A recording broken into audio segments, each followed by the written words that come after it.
Mishmash! Hey, this week we're doing something a little different. This week we're going to be going over how to make your own boards for Quar, for Wargaming, for Warhammer, anything that you really need for anything tabletop related. I would also like to state that this video and all the hobbying involved was not done by me. We actually have a very special guest. His name is Marshall. He frequents a lot of the hobby streams on Fridays, and he is a hilariously talented artist on top of a really great friend of mine. Initially, this was just going to be a short, and he ended up filming so much that we just decided to do a full-blown episode. And I really do gotta say, he did a bang-up job. This looks amazing. But before we get into it, like always, make sure to leave a like, comment, and subscribe if you like what you see, especially for Marshall because he did a bang-up job. And if you really dig it, consider becoming a channel member. For just $3 a month, you get to see my videos early, and for $5, you get access to a weekly Q&A, a model critique, and additional videos. Additionally, you also get some exclusive roles in the Mishmash Discord. You get to see what I'm poking around with for the future videos. And above all, it just really helps me out. Just want to give a huge thank you to my channel members. You guys are amazing. And as one final little bit for the promotional stuff, if you're interested in anything Wargames Atlantic related, or especially Quar, you can use my affiliate link down below. It doesn't cost you anything, and it helps the channel. But enough of the promotional stuff, let's get to hobbying.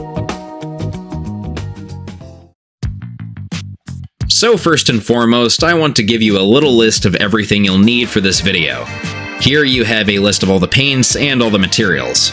Some of the items on this list are a little less integral to the overall tutorial, but for the sake of not complicating things, we'll go into more detail as the video progresses. First thing we'll need is insulation foam, and this is for the blank of the board itself. The insulation foam we're using is Owen Corning XPS, though there's about a billion different brands, so pick and choose as you please. For the purpose of making the board itself interchangeable, we're going to be slicing these tiles into 10x10 squares. Of course, if you don't give a rat's ass about customization, you can use one long piece. I also highly recommend you use a wire cutter for the foam. You can use an X-Acto knife, especially if it's a longer one, but having a heated setup can provide for a much cleaner slice, and it can create some cool grooves in the terrain itself. But once you're happy with your square, you can use a little bit of 3mm MDF board for the base. The purpose of this is to add just a little bit of extra weight to the board overall to keep it a little bit more stable.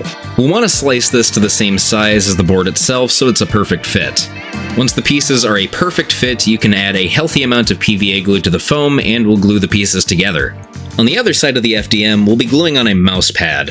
The purpose of the mouse pad is to provide a little extra cushion and so you can place the boards on surfaces you wouldn't want to get scratched up by the FDM. Once all 3 layers are glued, you'll want to add something heavy on top of them to ensure a proper bond. And after about 3 hours, or preferably overnight, you'll have a perfect base for the board. Now we can start customizing the board itself. If you have terrain pieces you wish to be integrated into the board itself, you'll want to sketch out the design on the board. Once you're happy with the sketch, you can begin slicing and carving out indents to properly place your physical terrain pieces. If you want them to simply sit atop of the terrain, that looks fine, but I definitely prefer my terrain to be built into the board itself for immersion. Once you're happy with the cuts you've made, you can begin sculpting a blend between the board and the terrain using Sculptamold, or you can use some Milliput and green stuff. You can also use a hefty amount if you've accidentally cut out more of the foam itself than you intended to. Once you've placed it on the board, you can smash in your terrain pieces to adhere them to the board. If you're using a proper mixture, you won't need glue for this, and I do suggest that you use more than you think you'll need. As you can see, a hefty amount of Sculptamold is required to keep the pieces in place, and it doubles as extra terrain as well as texture for the board. Plus, if you wish, you can press special-made molds into the putty to create cobblestone designs, feathered grass, and countless other terrain-related details. But once the Sculptamold has fully adhered, we can begin by mixing a little bit of Mod Podge with some paint. We'll then begin coating the entirety of the board using this mixture to ensure that the spray primer won't melt the board itself. It also hardens the board and makes sure that the Sculptamold will stay in place, negating the need for glue. You'll want to be patient during this process as the mixing will take some time. However, to speed things up, you can use some gloves and just slap this stuff on.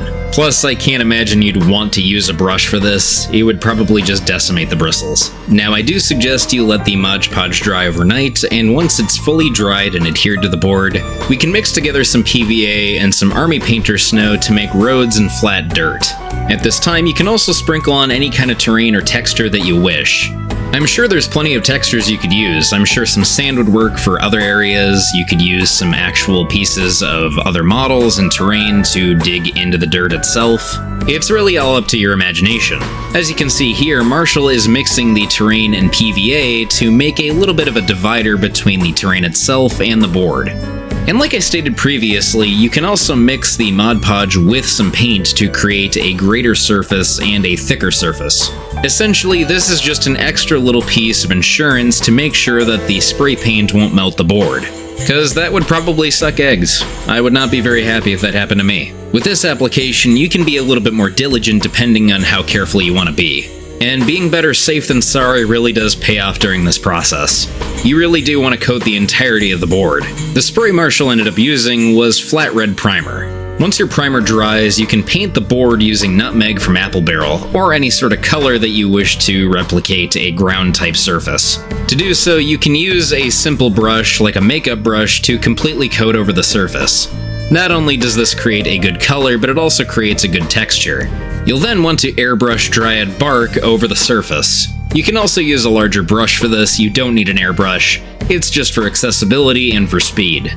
This will tone the entirety of the hue to a much more natural brown. Now keep in mind, this is purely for a forest-like terrain. There is nothing stopping you from going full hog wild with other biomes and terrain.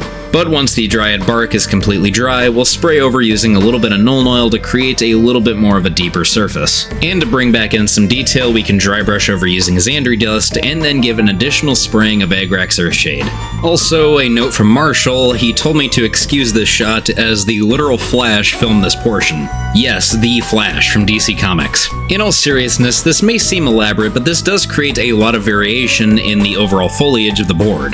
The more time and effort you put into painting this portion of the board, the more realistic and overall unique your board will be. Speckling in the colors creates some cool variation that might be out of the realm of your actual autonomy too. Sporadic variation between different tiles can create a very, very fun little world. But now to paint the sandbags, we're going to be using similar colors we used prior. We'll base coat using some Xandri Dust, shade using some Agrax, dry brush on another portion of Xandri Dust, and brush on some Nuln Oil. Though the steps may seem tedious if you're trying to get this done fast, it really is a mixture of a lot of the same colors. Now, once our painting portion is dry, we can then begin placing on some more PVA glue in preparation for the foliage. You'll want to add the PVA glue in nice little patches. If we go over in one big slab, it's going to dry unevenly and it won't look very good. So just add on the glue and the grass in nice little bursts. Plus, with this, you get to do the fun part over and over again. Speckling on static grass has got to be one of the most satisfying parts of the hobby. But once all the areas you fully covered in static grass are adhered, we can then paint the sides of the foam, and this will be super duper easy. For simplicity's sake, we're going to be painting this using some dark gray. If you wish to, you can keep adding to the board, but with that, our tile is complete and it looks spectacular. Marshall also took the liberty of adding in some cool little trees and extra little bits on each of the other tiles. You can add all sorts of cool little terrain pieces, huts, burned out tractors, and vehicles. And like I said, the best part of this is all of this is modular. All you gotta do is slide the pieces together and you can create any kind of world that you wish. You can add some cool industrial sections, you can add all sorts of forested areas and deserts. The limit is truly just your imagination. But if you've stuck around this far into the video, I want to give you a little treat. Nothing super special, but I just wanted to show you some cool additional things you can add to a board. I've been 3D printing a lot lately, which has left me with an excess of resin supports and rafts. I found that gluing these pieces together can make for some absurdly easy terrain that you can lazily place atop your custom tiles. I actually ended up making a little bit of a short on it, but I just want to show you some greater detail. Now keep in mind, you can also use plastic terrain and extra bits lying around. You don't strictly have to adhere to resin junk. But in the case of using rafts, you can glue them together to create a nice elevated surface with a relatively flat underside. If you're using 3D parts, you'll need to use super glue, but I also strongly suggest using super glue on plastic bits if you're gonna make these terrain pieces.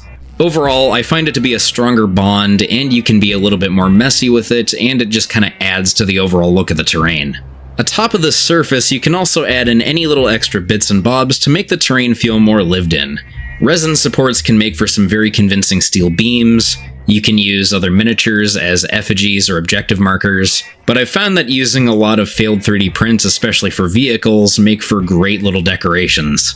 Once your little terrain puck is all nicely glued together, you can then add in some terrain paste. In my case, I ended up using some Vallejo brown earth, but for the sake of uniformity, I strongly suggest using the same materials as used for the main board. While the terrain paste dries, you can also do what we did prior and add in any little extra details and texture like sand. It adheres pretty nicely as the terrain paste dries, so glue is not necessary. But once everything dries, you can prime it and paint it identically to the surface of the tile. Like I said, I highly suggest you design these add-ons to be consistent with the board's biome. And keep in mind, there's nothing stopping you from creating all sorts of different tiles. But once the pieces are fully painted up, you can adhere them to the board if you wish, but personally, I just like placing them on without any form of adherence. I think it's really cool to have a little bit of mixing and matching for the sake of randomization in the battle zone. And you can really go hog wild with these. You can make small objective markers, gigantic downed vehicles, and hills. It's just another layer of customization to an already pretty customizable board. I really do like terrain building. It's just another little fun subsect of the hobby itself, and it's one of those things that I really need to get my ass in gear on to do more. I've mentioned this previously, but I've been working on some terrain pieces that I plan on using in a sequel of sorts to this video. You can expect that to be pretty soon too. I've been kind of in a terrain building mood, and that's thanks to our friend Marshall. Again, make sure to give him some love in the comments, he deserves it. And especially if you found this tutorial helpful, make sure to leave a like, subscribe, and share with a friend.